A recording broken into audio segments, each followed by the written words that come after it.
철도 노조의 파업이 한 달을 넘어 36일째 이어지는 가운데 열차 사고와 고장이 잇따르고 있습니다. 코레일은 이들 사고가 대체 인력이 아닌 정규 승무원들이 운행한 열차에서 발생했고 파업과는 무관하다는 입장이지만 장기 파업의 와중에 난 사고여서 시민들은 불안해하고 있습니다. 인명피해로 이어진 대형 사고는 없었지만 최근 들어서는 다소 황당한 사고까지 일어나고 있어 대체 인력 교육과 철저한 차량 정비 등이 요구됩니다.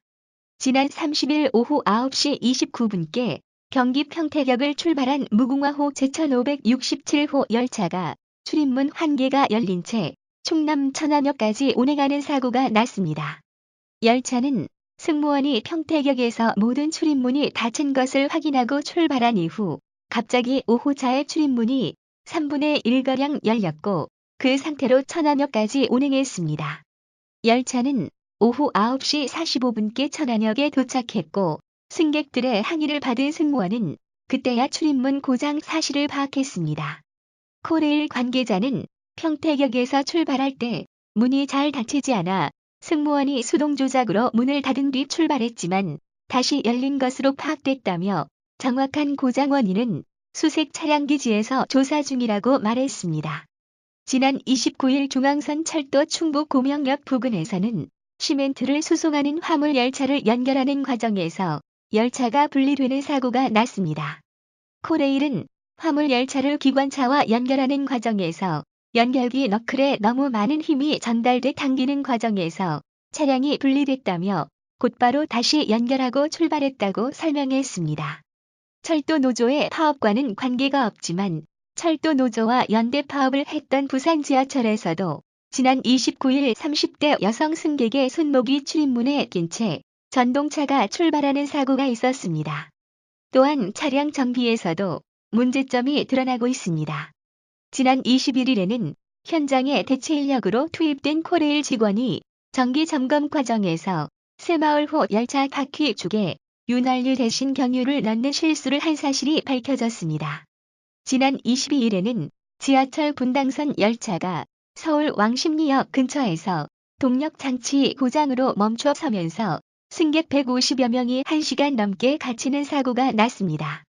군 소속 대체 인력 기관사가 운전했던 이 열차가 터널 안과 밖에 걸쳐 멈추는 바람에 터널 쪽 열차 칸의 승객은 비상등만 켜진 내부에서 불안에 떨어야 했습니다. 특히 23일 오후 5시 30분께는 경기도 고양시 지하철 3호선 대구역에서 오금역 방면으로 출발하려던 전동차에서 연기가 발생해 승객 200여 명이 긴급 대피하는 일이 벌어졌습니다. 또한 지난 17일 오전 8시 4분께 서울 지하철 1호선 종로 3가역에서도 군 소속 대체기관사가 몰던 코레일 소속의 인천행 열차가 출입문 표시등 점등 불능 등 고장을 일으켜 멈춰 섰습니다. 코레일은 지난 주말 발생한 사고와 고장은 모두 파업과는 직접적인 연관이 없다고 밝혔습니다. 문을 연 채 운행한 무궁화호 열차의 경우 대체 인력이 아닌 베테랑 승무원이 운행했고 정밀 조사에서 문을 야담는 장치의 기능에 전혀 문제가 없는 것으로 나타났다는 것입니다. 고명역 화물열차 분리사고 역시 기관사가 경력이 많은 정규직 지도팀장이었고 열차를 연결하는 과정에서 평소에도 종종 발생한다는 설명입니다. 하지만 파업 이후 발생한 서울 지하철 사고 등을 포함해 잦은 사고나 고장이 한 달을 넘어 장기화한 파업과 무관하지는 않은 것으로 보입니다. 대체 인력으로 투입된 군 소속 기관사 등의 비상 상황 대응 능력이 기존 기관사보다는 상대적으로 떨어질 수밖에 없고 파업이 장기화하면서 피로가 누적되기 때문입니다. 코레일도 이 같은 점을 고려해 안전과 밀접한 관련이 있는 운전과 차량 분야 기관제 직원 500명을 추가 채용하기로 했습니다. 추가 대체 인력 채용에 따라 파업 초기부터 현장에 투입돼 피로가 누적된 본사와 지역 본부 직원인 KTX 대체기관사와 승무 직원들은 충분한 휴일을 부여할 예정입니다. 고속철도 차량 제작사인 현대로템 주식회사 고속차량 중정비를 위한 기술협력 협약도 맺었습니다. 중정비란 전체 차량을 완전히 분해해 정비하는 것으로 파업 이전과 같이 모든 고속 차량 정비 업무를 정상화할 수 있게 됐습니다.